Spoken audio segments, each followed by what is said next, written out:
கிறிஸ்துவுக்குள் பிரியமானவர்களே, FIBA radio வழங்கும் ஆராதனை வேளை நிகழ்ச்சிக்கு உங்களை அன்புடன் வரவேற்கிறோம். தேவன் ஆவியாய் இருக்கிறார். அவரை தொழுது கொள்ளுகிறவர்கள் ஆவியோடும் உண்மையோடும் அவரை தொழுது கொள்ள வேண்டும் என்றார்.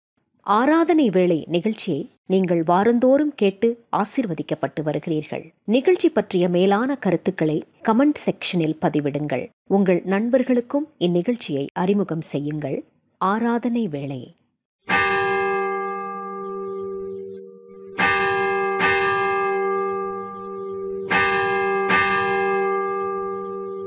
ஆராதனை வேளை. நம்முடைய ஆரம்பம் பிதா குமாரின் பரிசுத்த ஆவியின் திருப்பெயரிலே. ஆமென். எனக்கு அருமையான தேவனுடைய ஜனமே, ஃபீபா ரேடியோ தயாரித்து ஒளிபரப்பும் ஆராதனை வேளை நிகழ்ச்சிக்கு நேர்களாகிய உங்களை அன்போடு கூட நாங்கள் வாழ்த்தி வரவேற்கின்றோம். 3ஆம் மாதத்தினுடைய 3வது ஓய்வு நாளிலே ஆண்டவரை நாம் ஆராதிக்கும்படியாக ஆண்டவர் மீண்டுமாக நமக்கு ஒரு வாய்ப்பினை தந்திருக்கின்றார். பரிசுத்த அலங்காரத்துடனே கர்த்தரை தொழுது கொள்ள நாம் அழைக்கப்பட்டிருக்கின்றோம். ஒன்றுபட்டவர்களாக ஆண்டவருடைய சமூகத்திலே காத்திருந்து நம்முடைய தேவைகளை அனைத்தையும் சொல்லி நன்மைகளை பெற்றுக்கொள்ள கர்த்தர் நம்மை அளவில்லாமல் ஆசீர்வதிப்பாராக.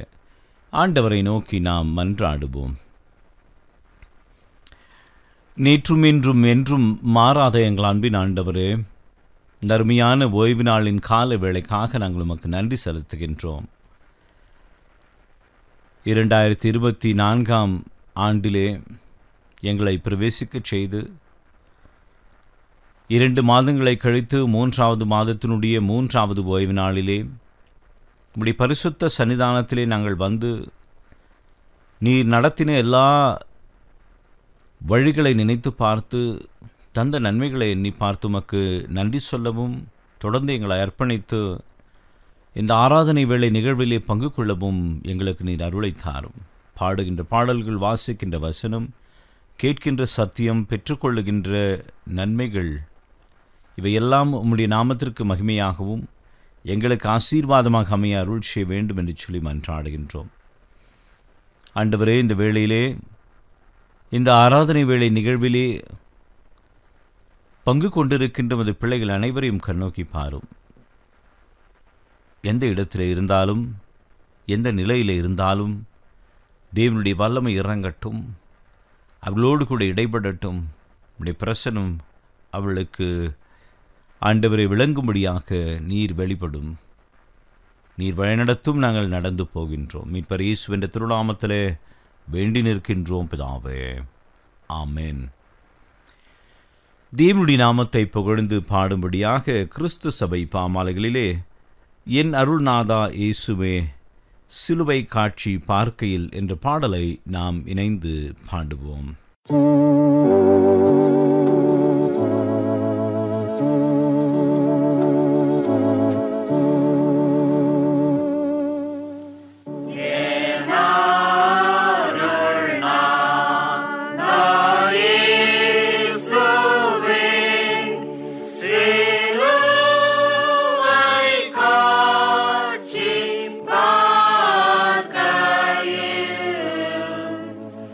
Oh, Lord.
சேனைகளின் கர்த்தர் பரிசுத்தர், பரிசுத்தர், பரிசுத்தர். பூமி அனைத்தும் அவருடைய மகிமையால் நிறைந்து இருக்கின்றது. தேவன் ஆவியாக இருக்கிறார். அவரை தொழுது கொள்கிறவர்கள் ஆவியோடும் உண்மையோடும் அவரை தொழுது கொள்ள வேண்டும். பூமியின் குடிகளே, நீங்கள் எல்லோரும் கர்த்தரை கம்பீரமாய் பாடுங்கள். மகிழ்ச்சியோடு கர்த்தருக்கு ஆராதனை செய்து ஆனந்த சத்தத்தோடு அவர் சந்நிதி முன் வாருங்கள். சற்று நேரம் நம்மை நாமே ஆராய்ந்து பார்ப்போம். குறிப்பாக இந்த லெந்து காலங்களிலே நாம் செய்கின்ற எல்லா காரியங்களிலும் தேவனை பிரியப்படுத்துகின்றோமா? அல்லது தேவனுக்கு விரோதமாய் நாம் செய்திருக்கின்ற எல்லா பாவத்தை நினைவு கூர்ந்து தேவனிடத்திலே அறிக்கை செய்ய தேவன் மீண்டுமாக ஒரு வாய்ப்பினை தந்திருக்கின்றார். நாம் செய்த பாவங்கள், குற்றங்கள், தப்பிதங்களை தேவனுடைய சமூகத்திலே நாம் அறிக்கை செய்வோம். நீங்கள் உங்கள் வஸ்திரங்களை அல்ல, உங்கள் இருதயங்களை கிழித்து உங்கள் தேவனாகிய கர்த்தரிடத்தில் திரும்புங்கள். அவர் இரக்கமும் மன உருக்கமும் நீடிய சாந்தமும் மிகுந்த கிருபையும் உள்ளவர். அவர் தீங்குக்கு மனஸ்தாபப்படுகிறவருமாயிருக்கின்றார். தன் பாவங்களை மறக்கிறவர்கள் வாழ்வடை மாட்டார்கள். அதை அறிக்கை செய்து விட்டு விடுகிறவர்களோ இரக்கம் பெறுவார்கள். மனம் திரும்புங்கள், பரலோக ராஜ்யம் சமீபமாக இருக்கின்றது. பாவத்தை அறிக்கை செய்த நாம் பாவ மன்னிப்பின் நிச்சயத்தையும் விசுவாசத்தோடு கூட நாம் பெற்றுக்கொள்வோம். சர்வ வல்லமையும் மிகுந்த இரக்கமுள்ள ஆண்டவர் மன்னிப்பையும் பாவ நிவர்த்தியும் நமக்கு கட்டளையிட்டுள்ளி வாழ்க்கை சீர்படுத்துவதற்கான காலத்தையும் தமது பரிசுத்தாவின் கிருபையும் தேற்றதலையும் தந்தருள்வாராக. ஆமேன். ஆண்டவரை துதியுங்கள், ஆண்டவர் நாமம் துதிக்கப்படுவதாக. இந்த நாளுக்குரிய வேத பகுதியை நாம் வாசிக்க கேட்போம். ரோமர் 8ஆம் அதிகாரம் வசனங்கள் 32 39 வரை நாம் வாசிக்க கேட்போம். தம்முடைய சொந்த குமாரன் என்றும் பாராமல் நம் எல்லாருக்காகவும் அவரை ஒப்பு கொடுத்தவர், அவரோடு கூட மற்ற எல்லாவற்றையும் நமக்கு அருளாதிருப்பது எப்படி? தேவன் தெரிந்து கொண்டவர்கள் மேல் குற்றம் சாட்டுகிறவன் யார்? தேவனே அவர்களை நீதிமான்களாக்குகிறார். ஆக்கினைக்குள்ளாக தீர்க்கிறவன் யார்? கிறிஸ்துவே மரித்தவர், அவரே எழுந்தும் இருக்கிறார். அவர் தேவனுடைய வலது பார்சத்திலும் இருக்கிறார். நமக்காக வேண்டுதல் செய்கிறவரும் அவரே. உமது நிமித்தம் எந்நேரமும் கொல்லப்படுகின்றோம், அடிக்கப்படும் ஆடுகளைப் போல் எண்ணப்படுகின்றோம் என்று எழுதியிருக்கிறபடி நேரிட்டாலும் கிறிஸ்துவின் அன்பை விட்டு நம்மை பிரிப்பவன் யார்? உபத்திரவமோ, வியாகுலமோ, துன்பமோ, பசியோ, நிர்வாணமோ, நாசமோசமோ, பட்டயமோ, இவை எல்லாவற்றிலேயும் நாம் நம்மில் அன்பு கூறுகிறவராலே முற்றும் ஜெயங் கொள்ளுகிறவர்களாக இருக்கின்றோமே. மரணமானாலும் ஜீவனானாலும் தேவ தூதர்களானாலும் அதிகாரங்களானாலும் வல்லமைகளானாலும் நிகழ்காரியங்களானாலும் வருங்காரியங்களானாலும் உயர்வானாலும் தாழ்வானாலும் வேறு எந்த சிருஷ்டியானாலும் நம்முடைய கர்த்தராகிய இயேசு கிறிஸ்துவில் உள்ள தேவனுடைய அன்பை விட்டு நம்மை பிரிக்க மாட்டாது என்று நிச்சயித்து இருக்கின்றேன். வாசிக்க வேண்டிய வேத பகுதி வாசித்து ஆயிற்று. நாம் யாவருமாக இணைந்து தேவனுடைய நாமத்தை புகழ்ந்து பாடும்படியாக ஞான கீர்த்தனைகளில் பக்தருடன் பாடுவேன் என்ற பாடலை கரங்களை தட்டி நாம் உற்சாகமாய் பாடுவோம்.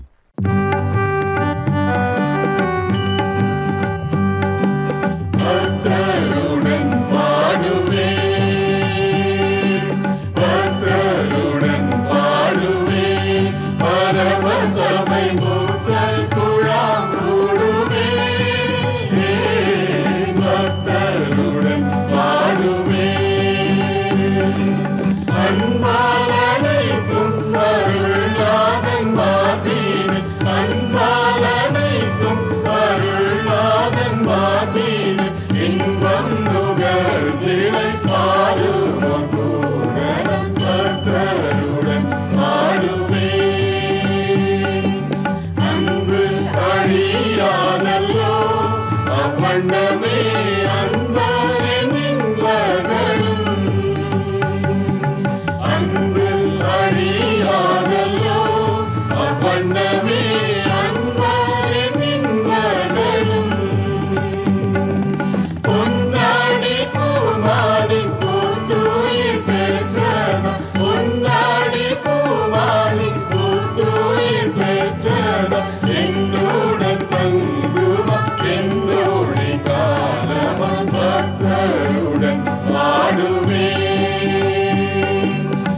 இகமும் பரமும் ஒன்றே, இவ்வழியாக்கு அகமும் ஆண்டவர் அடியே. இகமும் பரமும் ஒன்றே, இவ்வழியாக்கு அகமும் ஆண்டவர் அடியே.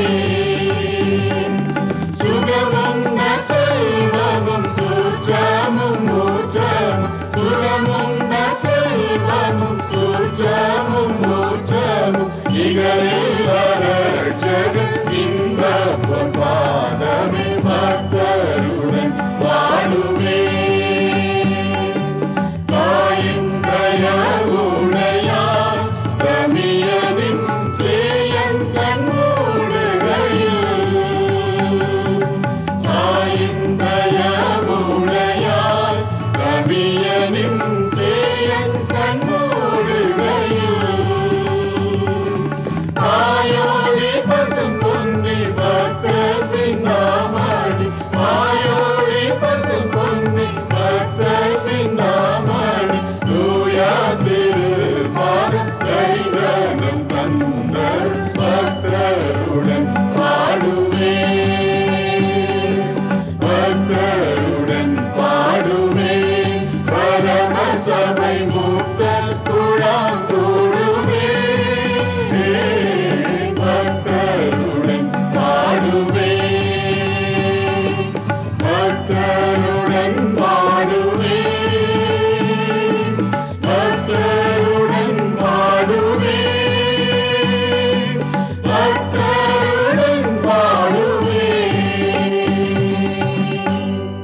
எனக்கு அருமையான தேவனுடைய ஜனமே, இந்த நாளிலுமாக ஆண்டவருடைய வார்த்தையை நம்மோடு கூட பகிர்ந்து கொள்ளும்படியாக வந்திருப்பவர் கோயம்புத்தூர் பகுதியிலே ஃபீபாவின் ஊழியத்திலே ஈடுபட்டு திருச்சபை தொடர்பு மேலாளராக தம்முடைய திருப்பணியை ஆற்றி வருகின்ற அருமையான சகோதரர் சாமியல் பிரபு அவர்கள்.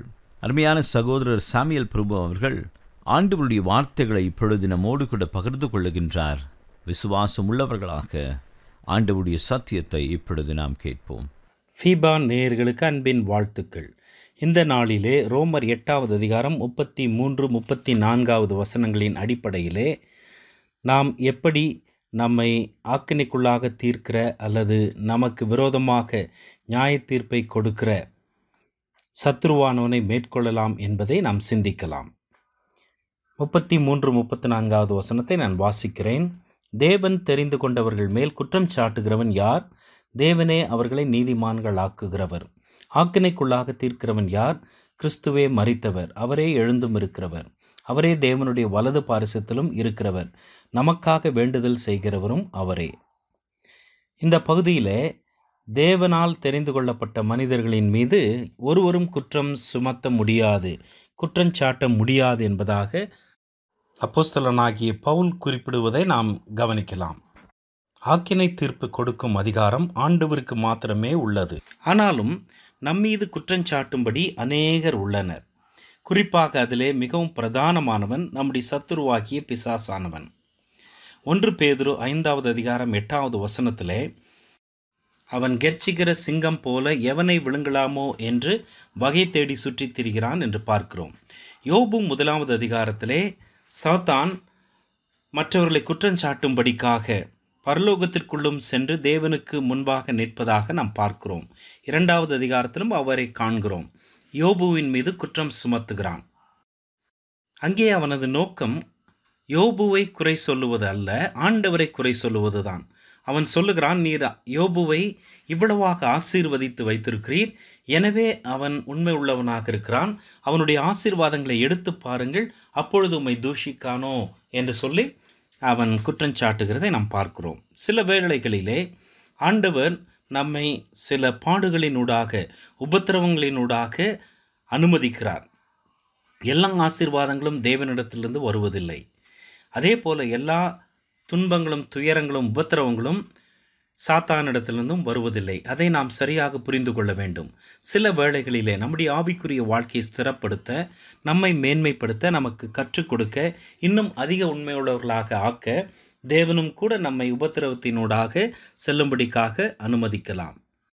உபத்திரவத்தின் பாதையிலே நாம் கற்றுக்கொள்ளுகிற பாடங்களை வேறெங்கும் கற்றுக்கொள்ளக்கூடிய வாய்ப்பு இல்லாமல் கூட இருக்கலாம்.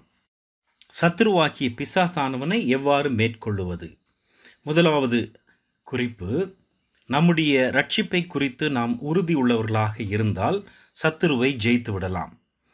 பிசாசானவன் எப்பொழுதுமே நம்முடைய வாழ்க்கையிலே கொண்டு வருகிற பிரச்சனைகளிலே முதன்மையானது நம்முடைய ரட்சிப்பை குறித்து சந்தேகத்தை உண்டாக்குவது அல்லது கேள்விகளை எழுப்புவது. நீ ரட்சிக்கப்பட்டிருக்கிறாயா? இவ்வளவு பயங்கரமான பாவங்கள் செய்தவனாயிற்றே, உன்னை கூட ஆண்டவர் ஏற்றுக்கொள்ள முடியுமா என்று நம்மை குறித்த கேள்வியை ஆண்டவருக்கு முன்பாக எழுப்புவது அவனது முதலாவது நோக்கம். ஆனால் நாம் இதை முழுவதுமாக அறிந்து கொள்ள வேண்டும் என்றால் நம்முடைய ரட்சிப்பை பற்றி முழுவதுமாக அறிந்து கொள்ள வேண்டும். நம்முடைய ரட்சிப்பு என்பது நாம் ஆண்டவருடைய கிருபையினாலே ரட்சிக்கப்படுகிறோமே ஒழிய நம்முடைய பரிசுத்த வாழ்க்கையின் மூலமாய், பரிசுத்த நடக்கையின் மூலமாய் ரட்சிக்கப்படுவதில்லை. இயேசு கிறிஸ்து சிலுவையிலே செய்து முடித்த அந்த கிரியையை நாம் விசுவாசிப்பதின் மூலம், அதை நம்புவதின் மூலம், மனம் திரும்பி அவரை ஏற்றுக்கொள்வதின் மூலம் ரட்சிப்பு நமக்கு உண்டாகிறது. ரோமருக்கு எழுதின நிருபம் 10வது அதிகாரம் 9வது வசனம் என்னவென்றால், கர்த்தராகிய இயேசுவை நீ உன் வாயினாலே அறிக்கையிட்டு தேவன் அவரை மரித்தோரிலிருந்து எழுப்பினார் என்று உன் இருதயத்திலே விசுவாசித்தால் ரட்சிக்கப்படுவாய். ரட்சிப்பு இலவசமாய் தேவனால் அருளப்படுகிற ஒன்று. எனவே நம்முடைய பாவங்களின் அடிப்படையிலே, நம்முடைய அனுதின வாழ்க்கையிலே காணப்படுகிற குறைகள் குற்றங்களின் அடிப்படையிலே நம்முடைய ரட்சிப்பை நாம் இழந்து போவதில்லை, அல்லது ரட்சிப்பை இப்பேற்பட்ட பாவ காரியங்களை செய்யாதபடியால் சுதந்திரித்து கொள்ளவும் முடியாது. அது இலவசமாய் தேவனால் அருளப்படுகிற ஒன்று. பிசாசானவன் நம்முடைய பாவங்களை தேவனுக்கு முன்பாக அடிக்கடி கொண்டு வருவான், நம்முடைய கண்களுக்கு முன்பாகவும் கொண்டு வருவான். அது நிமித்தம் நம்மை சோர்வடைய செய்து தேவனை விட்டு விலகி போகச் செய்வது அவனுடைய நோக்கம். தேவனால் பிறந்த எவனும் பாவம் செய்யான் என்ற வார்த்தை யோவான் எழுதின நிருபத்திலே வருகிறது. அதனுடைய அர்த்தம் என்னவென்றால், தேவனால் பிறந்த எவனும் பாவத்திலே தொடர்ந்து நிலை நிற்க மாட்டான். பாவத்திலே விழுந்து போகக்கூடிய அபாயம் உண்டு. விழுந்து போன ஒருவன் உடனடியாக எழுந்து விடுவான். அங்கேயே ஒருவன் லயித்து கிடந்தானால், ரசித்து அந்த பாவத்தை அனுபவித்து கொண்டிருந்தானால் அவனுடைய ரட்சிப்பை நான் சந்தேகிக்க வேண்டிய ஒரு நிலையில் இருக்கிறோம். எனவே ரட்சிக்கப்பட்ட ஒரு மனிதன் பாவத்திலே தவறி விழக்கூடிய அபாயம் உண்டு.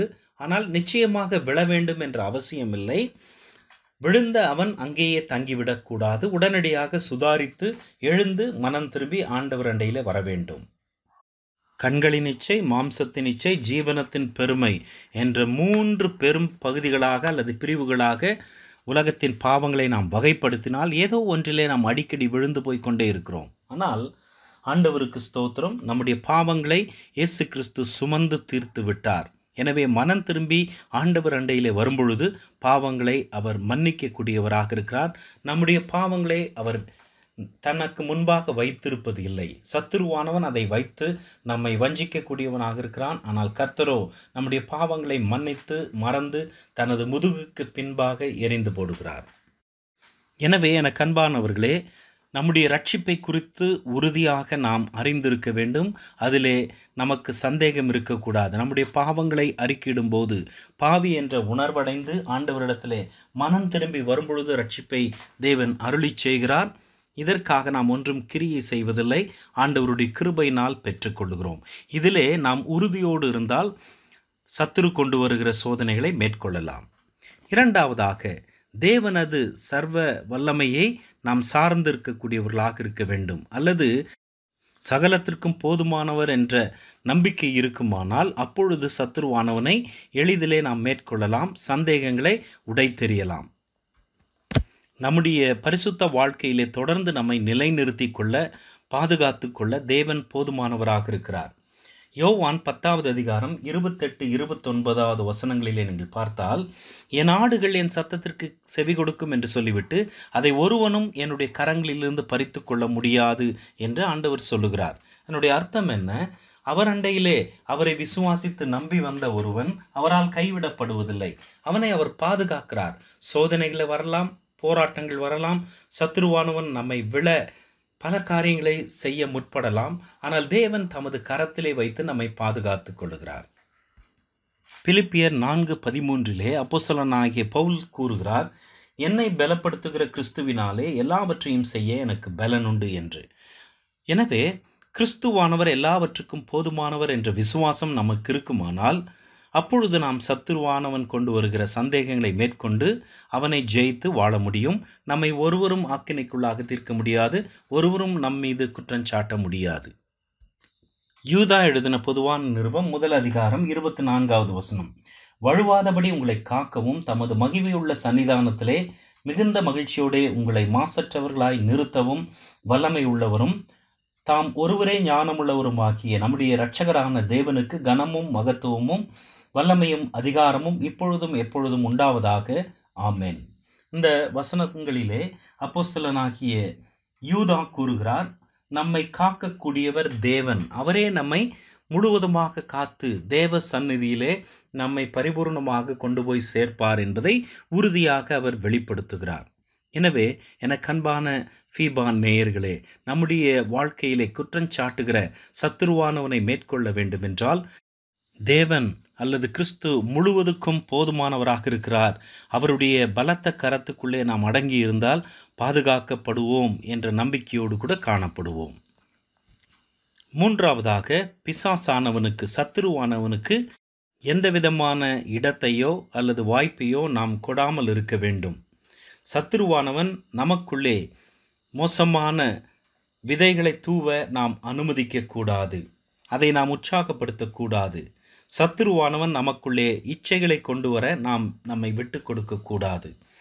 மோசமான மக்களுடைய ஐக்கியத்தை அல்லது தோழமையை நாம் அதிகமாக நாடக்கூடாது. அவர்கள் பாவம் செய்யும் போது நம்மை தூண்டக்கூடியவர்களாக இருப்பார்கள். மாத்திரமல்ல, பிசாசுக்கு எதிர்த்து நில்லுங்கள், அப்பொழுது அவன் உங்களை விட்டு ஓடி போவான் என்று சொல்லப்பட்டிருக்கிறது. எனவே தேவனுக்கு நம்மை நாமே அர்ப்பணித்து பிசாசானவனுக்கு எதிர்த்து நின்றால் அவன் நம்மை விட்டு ஓடி போவான். இதை செய்ய வேண்டுமென்றால் நாம் அனுதினமும் தேவ சந்நிதியிலே ஜெபத்தோடு கூட காத்திருக்க வேண்டும். வேதம் நம்முடைய வாழ்க்கையிலே நம்முடைய அனுதின வாழ்க்கைக்கு ஏற்ற உணவாக, ஆவிக்குரிய மன்னாவாக இருக்கிறது, ஆவிக்குரிய உணவாக இருக்கிறது, ஆவிக்குரிய சரிவிகித போஷாக்கான உணவாக இருக்கிறது. அதை எடுத்து அதை நாம் வாசித்து அதை தியானித்து அதை நம்முடைய வாழ்க்கையிலே செயல்படுத்தும் போது சத்துருவானவன் நம்மை விட்டு ஓடி போவான். அதோடு கூட நம்முடைய குறைகளை, இயலாமைகளை, நம்முடைய பிரச்சனைகளை தேவனுடைய சமூகத்தில் ஜெபத்தின் வாயிலாக கொண்டு போகும் பொழுது அதற்கும் சத்துருவானவன் பயந்து ஓடி போகக்கூடியவனாக இருக்கிறான். ஜெபத்திலே நாம் விழித்திருக்க வேண்டும், ஜெப சிந்தை உள்ளவர்களாக காணப்பட வேண்டும், தேவனுடைய வார்த்தைகளை நாம் தியானிக்கக்கூடியவர்களாக இருக்க வேண்டும். அதை நாம் தொடர்ந்து நம்முடைய வாழ்க்கையிலே பற்றி கொண்டவர்களாக நிறைவேற்றக்கூடியவர்களாக இருக்க வேண்டும் என்று நாம் அறிந்திருக்கிறோம். இதோடு கூட தேவ பிள்ளைகளுடைய ஐக்கியம் நம்முடைய வாழ்க்கையில் இருக்கும் பொழுது எளிதாக நாம் வெற்றி பெற்று கிறிஸ்தவ வாழ்க்கையை வெற்றிகரமானதாக வாழ முடியும். எனக்கு அன்பான ஃபீபா நேயர்களே, இந்த நாளிலே உங்களுடைய உள்ளத்தில் உங்களுடைய ரட்சிப்பை குறித்து, உங்களுடைய பாதுகாப்பை குறித்து, உங்களுடைய எதிர்காலத்தை குறித்து, பரலோகத்தை குறித்து சத்துருவானவன் சந்தேகங்களை கொண்டு வருவானானால் அந்த காரியங்களை மேற்கொள்ள எளிதாய் தேவ சமூகத்தில் நம்மை அர்ப்பணித்து வேதத்தை வாசித்து ஜெபித்து தேவன் என் பட்சத்தில் இருக்கிறார் என்று சொல்லி அவர் எனக்கு போதுமானவர், அவருடைய வேதம் எனக்கு போதும், அவர் என்னை ரட்சித்தவர், அவர் என்னை பாதுகாக்கிறவர் என்ற உணர்வோடு கூட சத்துருவுக்கு எதிர்த்து நிற்போம், தேவனுக்கு அடங்கியிருப்போம், நம்முடைய ரட்சிப்பை உறுதிப்படுத்தி கொள்ளுவோம். ஒருமுறை ரட்சித்த நம்மை அவர் ஒருபோதும் புறக்கணிக்க மாட்டார். அந்த நம்பிக்கையோடு கூட சத்துருவானவனை எதிர்கொள்வோம், மேற்கொண்டு வாழ்வோம். இந்த லெந்து காலங்களிலே நாம் சிலுவை குறித்து அதிகமாக சிந்திக்கும் போது சிலுவையிலே மரித்த கிறிஸ்து நமக்கு வெற்றியை சுதந்தரித்து வைத்திருக்கிறார். நாம் வெற்றிக்காக போராடுவதில்லை, வெற்றியிலிருந்து போராடுகிறோம் என்று ஒரு தேவபக்தன் சொல்லுவது போல வெற்றி பெற்ற சூழ்நிலையிலிருந்து தொடர்ந்து விழுந்து விடாதபடி நாம் தேவனுக்காக நின்று கனி கொடுத்து வாழ தேவன் நமக்கு அனுக்கிரகம் செய்வாராக. எனக்கு அருமையான தேவனுடைய ஜனமே, இந்த நாளிலுமாக நம்முடைய கடந்து வந்து ஆண்டவருடைய வார்த்தையை மிக நேர்த்தியாக நம்மோடு கூட பகிர்ந்து கொண்ட அருமையான சகோதரர் சாமுவேல் பிரபு அவர்களுக்கு ஃபீபா ஊழியங்களின் சார்பிலும் ஆராதனை வேளை நேயர்களாகிய உங்கள் அனைவரின் சார்பிலும் வாழ்த்துக்களையும் நன்றிகளையும் தெரிவித்துக் கொள்கின்றோம். அவர் செய்கின்ற ஊழிய பணியிலும் அவருடைய குடும்ப வாழ்விலும் கர்த்தர் அவர்களை அளவில்லாமல் ஆசீர்வதிக்கும்படியாக தொடர்ந்து நாம் அவருக்காக ஜெபங்களை மேற்கொள்வோம். வார்த்தைகளை கேட்டு நாம் அனைவருமாக இணைந்து நம்முடைய விசுவாசத்தை அப்போஸ்தலர் விசுவாச பிரமாணத்தின் வாயிலாக அறிக்கை செய்து அதை நாம் உறுதி செய்வோமாக. வானத்தையும் பூமியையும் படைத்த சர்வ வல்லமையுள்ள பிதாவாகிய தேவனை விசுவாசிக்கிறேன். அவருடைய ஒரே குமாரனாகிய நம்முடைய நாதர் இயேசு கிறிஸ்துவையும் விசுவாசிக்கிறேன். அவர் பரிசுத்த ஆவியினாலே கன்னி மரியாளிடத்தில் உற்பவித்து பிறந்தார்.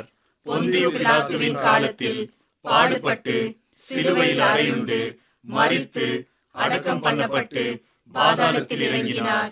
மூன்றாம் நாள் மரித்தோரிடத்திலிருந்து எழுந்தருளினார். பரமண்டலத்துக்கு ஏறி சர்வ வல்லமையுள்ள பிதாவாகிய தேவனுடைய வலது பாசத்திலே வீற்றிருக்கிறார். அவரிடத்திலிருந்து உயிருள்ளோரையும் மரித்தோரையும் நியாயம் தீர்க்க வருவார். பரிசுத்த ஆவியையும் விசுவாசிக்கிறேன். பொதுவாயிருக்கிற பரிசுத்த சபையும் பரிசுத்தவான்களுடைய ஐக்கியமும் பாவ மன்னிப்பும் சரீர உயிர்த்தெழுதலும் நித்திய ஜீவனும் உண்டென்று விசுவாசிக்கிறேன். ஆமென். நாம் அனைவருமாக இணைந்து மீண்டும் ஒரு விசையாக ஆண்டவருடைய நாமத்தை புகழ்ந்து பாடுவண்ணமாக கிறிஸ்து சபை பாமாலைகளிலே என் மீட்பர் இரத்தம் சிந்தினார், மா நீதியையும் சம்பாதித்தார் என்ற பாடலை நாம் அனைவரும் இணைந்து பாடுவோம்.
இந்த வாரத்திற்குரிய வாக்குத்தத்த வசனத்தை நாம் பெற்றுக்கொள்வோம். மத்தேயு 5ஆம் அதிகாரம் 5ஆம் வசனம்.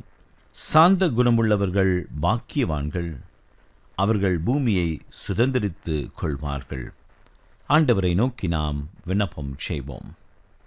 எங்களை நேசிக்கிற எங்கள் அன்பின் ஆண்டவரே, நர்மையான காலை வேளைக்காக நாங்கள் உமக்கு நன்றி செலுத்துகின்றோம். இந்த ஆராதனை வேளை நிகழ்வின் வாயிலாக ஆண்டவரே, நாங்கள் பாடின பாடல்கள், வாசித்த வசனம், கேட்ட சத்தியத்திற்காக நன்றிகளை சொல்லுகின்றோம். ஆம் ஆண்டவரே, உம்முடைய அன்பிலிருந்து எங்களை பிரிப்பவர் யார்? எங்களுக்காகவே நீர் உம்மை ஒப்பு கொடுத்தீர். எங்களுக்காகவே நீர் உயிர் தெழுந்தீர். எங்களுடைய பாவங்களை எல்லாவற்றையும் நீர் மன்னித்தீர். உமது பிள்ளைகளாக மாற்றினீர். எந்த சூழலிலும் நாங்கள் உம்மை விட்டு விலகாதபடிக்கு உம்முடைய வார்த்தையிலே நிலைத்திருந்து உம்முடைய பிள்ளைகளாக, உம்முடைய சீஷர்களாக நாங்கள் சாட்சி பகிர அருளை தாரும். இந்த வார்த்தைகளை கேட்டுக்கொண்டிருக்கின்ற உமது பிள்ளைகள் அனைவரையும் கண்ணோக்கி பாரும் கர்த்தாவே. இதை கேட்கின்ற பொழுதே அவர்களுக்குள்ளாக ஒரு பெரிய மாற்றம் உண்டாக அருளை தாரும். எங்கெல்லாம் இந்த வார்த்தைகள் ஒலிக்கப்படுகின்றதோ, கேட்கப்படுகின்றதோ கர்த்தாவே, அங்கெல்லாம் ஒரு பெரிய அற்புதங்கள் நடைபெறும்படியாக நாங்கள் ஜெபிக்கின்றோம். நீ விசுவாசித்தால் தேவனுடைய மகிமையை காண்பா என்ற வேத வாக்கின்படியே இதை கேட்டுக்கொண்டிருக்கின்ற பொழுதே அவர்களுக்குள்ளாக ஆண்டவரையே ஆவியானவர் கிரியேட் செய்து அவர்களை ஆசீர்வதிக்கும்படியாக ஜெபிக்கின்றோம். தங்கள் குறைகளை சொல்லி உம்மிடத்திலே முறையிட்டு கொண்டிருக்கின்ற பிள்ளைகளை கண்ணோக்கி பாரும். வியாதியிலே, துன்பத்திலே, கவலையிலே, கண்ணீரிலே, வியாகுலத்திலே இருக்கின்ற பிள்ளைகளுக்கு ஆண்டவரே நீர் உம்முடைய கரங்களை வைத்து ஆசீர்வதித்தள்ளும். கணவனுக்காக, மனைவிக்காக, பிள்ளைகளுக்காக, குடும்பத்திற்காக, குடும்பத்தினுடைய தேவைக்காக மன்றாடி கொண்டிருக்கின்றவர்கள் அவருடைய எல்லா தேவையும் சந்தியும். கேளுங்கள், உங்கள் சந்தோஷம் நிறைவாயிருக்கும்படி பெற்றுக்கொள்வீர்கள் நம்முடைய வேத வாக்கின்படியே. ஆண்டவரே, இந்த வார்த்தைகளை நாங்கள் கேட்டோம். எங்கள் விண்ணப்பத்தை நாங்கள் ஆண்டவரிடத்தில் முறையிட்டோம். ஆண்டவர் எங்களுக்கு இதை தந்தார் என்று சொல்லி அவர்கள் சாட்சி பகிர அருள் தர வேண்டும் என்று சொல்லி மன்றாடுகின்றோம். நீர் சொல்லாகும் கட்டளையிட நிற்கும். நீர் அப்படியே செய்யப்போவதற்காக நன்றி செலுத்துகின்றோம். மீட்பர் இயேசு என்ற திருநாமத்தில் வேண்டி நிற்கின்றோம் பிதாவே, ஆமேன். ஆண்டவர் நமக்கு கற்பித்த கர்த்தருடைய ஜெபத்தை நாம் அனைவருமாக சேர்ந்து ஏறெடுப்போம். பரமண்டலங்களில் இருக்கிற எங்கள் பிதாவே, உம்முடைய நாமம் பரிசுத்தப்படுவதாக, உம்முடைய ராஜ்யம் வருவதாக, உம்முடைய சித்தம் பரமண்டலங்களில் செய்யப்படுகிறது போல பூமியிலேயும் செய்யப்படுவதாக. அன்றன்றுள்ள அப்பத்தை இன்று தாரும். எங்களுக்கு விரோதமாய் குற்றம் செய்கிறவர்களுக்கு நாங்கள் மன்னிக்கிறது போல எங்கள் குற்றங்களை எங்களுக்கு மன்னியும். எங்களை சோதனைக்குள் பிரவேசிக்க பண்ணாமல் தீமையிலிருந்து எங்களை ரட்சித்துக் கொள்ளும். ராஜ்யமும் வல்லமையும் மகிமையும் என்றென்றைக்கும் உம்முடையவைகளே. ஆமென். ஆண்டவரின் ஆசீர்வாதத்தையும் பெற்றுக்கொள்வோம். தந்தையின் அன்பும் மைந்தனின் அருளும் தூயாவின் கூட்டுறவும் நல்வுறவும் நம்முடனும் நம்முடைய தேவைகளுடனும் நம்முடைய ஆவிக்குரிய ஜீவியத்துடனும் அனுசரித்து வருகின்ற லெந்து காலத்துடனும் பெற இருக்கின்ற ஆசீர்வாதத்துடனும் இன்றும் என்றும் சதா காலங்களிலும் தங்கி நிலைத்து இருப்பதாக. ஆமென்.